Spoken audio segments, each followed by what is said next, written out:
বাসর রাতে বউ মানুষ নাকি পরী স্বামী বুঝতে পারল না। অতঃপর যা ঘটল গল্পের দ্বিতীয় পর্ব। আমি ফুলের মাথা কোলে নিয়ে বারবার ডাকছি, অবশেষে বুঝতে পারলাম ফুল অজ্ঞান। আমার মাথায় কিছু আসছে না, আর আমি 7-5 না ভেবে ফুলকে হসপিটালে নিয়ে যাওয়ার উদ্দেশ্যে ওকে ধরলাম। হসপিটালে ফুলের চিকিৎসা শেষে ডাক্তার চেম্বারে এসে বসে। আমি বেশ কৌতূহল নিয়ে বললাম, ডাক্তার ডাক্তার ফুলের কি হয়েছে, ও ভালো আছে তো? ডাক্তার বলল, আপনি শান্ত হন, আমার ডাক্তারি ক্যারিয়ারে এমন রোগী দেখিনি। কথাটা শুনে আজব লাগলেও বাস্তবে এমনটাই হয়েছে। কি হলো ডাক্তার, এমন কি দেখলেন আপনি? আপনার স্ত্রীর শরীরে যখন আমরা স্যালাইন পুশ করছিলাম, স্যালাইনের একটি বিন্দুও ওনার শরীরে ঢুকছিল না। ডাক্তারের কথা শুনে আমি মনে মনে অনেকটাই চিন্তিত হয়ে গিয়েছিলাম। ফুল বোধহয় জিন, কিন্তু পরক্ষণেই আবার রাজুর কথা মনে হলো। বেচারা কি দোষ করেছিল? তাকে এভাবে মারার কারণ কি, আর কেনই বা তাকে এভাবে মারলো, তাও আবার আমার বাসায়? মনে মনে চিন্তা করছি, কোনো প্রতিবেশী যদি জানতে পারে তাহলে আমার পুরো জীবন শেষ। কি হলো, এত কি ভাবছেন?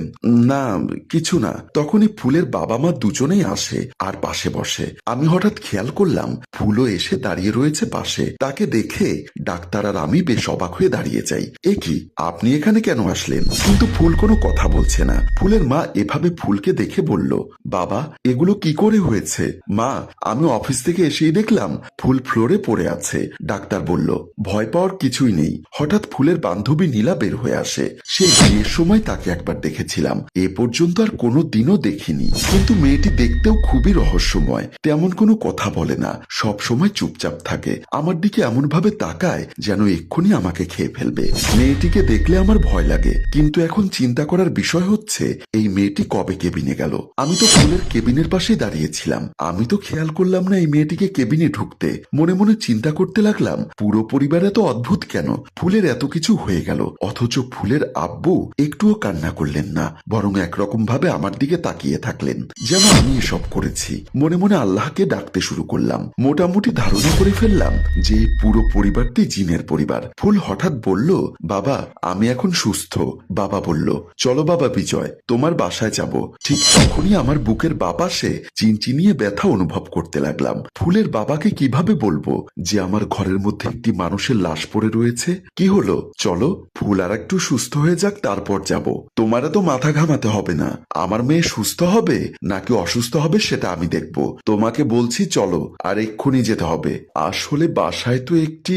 আমি আমার পুরো কথা শেষ করার আগেই ফুলের বাবা সজোরে আমাকে থাপ্পড় মেরে দিলেন। অ্যাটলিস্ট এটা আশা করিনি ওনার থেকে। কোনো কিছু যাচাই বাছাই করার ছাড়া একজন মানুষকে থাপ্পড় মেরে দিলেন।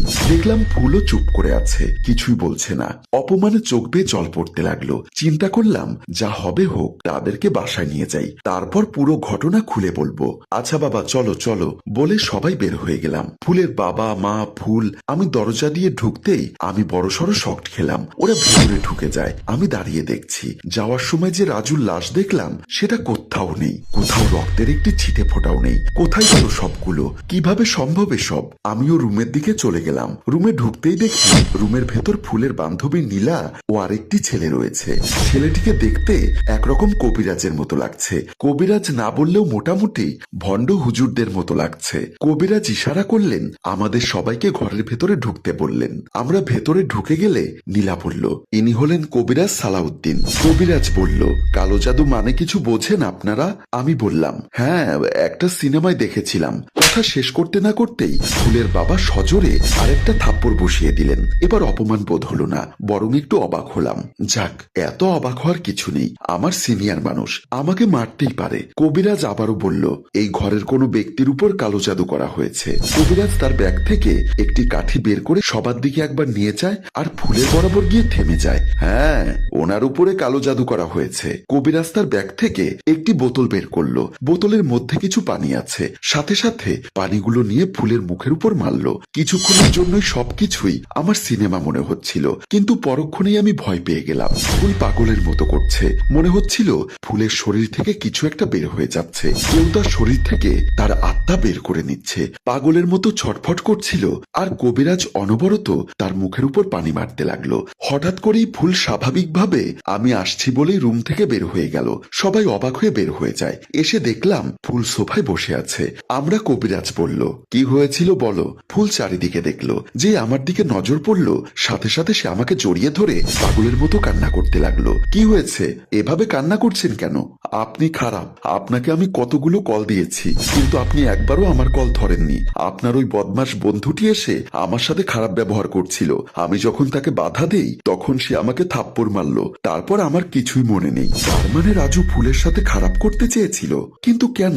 রাজু তো এমন ছেলে না, সে অত্যন্ত নম্র ও ভদ্র ছেলে, কখনো কোনো মেয়ে নিয়ে কথা বলতে দেখিনি। কিন্তু এখন প্রশ্ন হচ্ছে রাজু কেন এমন করবে? নীলা, তুমি এই মেয়েকে নিয়ে শুয়ে দিয়েছো। নীলা ফুলকে নিয়ে রুমের দিকে চলে যায়, সাথে ওর বাবা মাও। তুমি কি কিছু বুঝেছো?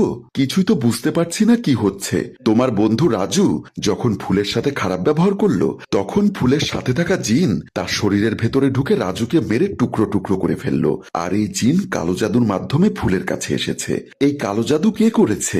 রাজু। কথাটি শুনেই আমি বেশ অবাক হয়ে যাই। সম্মানিত ভিউয়ার্স, সত্যি অবাক হওয়ার মতো বিষয়, রাজু ফুলের উপর কালো জাদু কেন করলো? তার মানে কি রাজু আগে থেকে ফুলকে চিনত? সবটা জানতে কমেন্ট করুন তৃতীয় পর্বের জন্য। গল্পটির ভাবনায় হাসেম রাজু, পরিচালনায় রেজাউল কবির চৌধুরী ও প্রযোজনায় এফ.এ. নয়ন চৌধুরী। গল্পটি ভালো লাগলে লাইক, কমেন্ট ও শেয়ার করে অন্যকে দেখার সুযোগ করে দিন। ধন্যবাদ।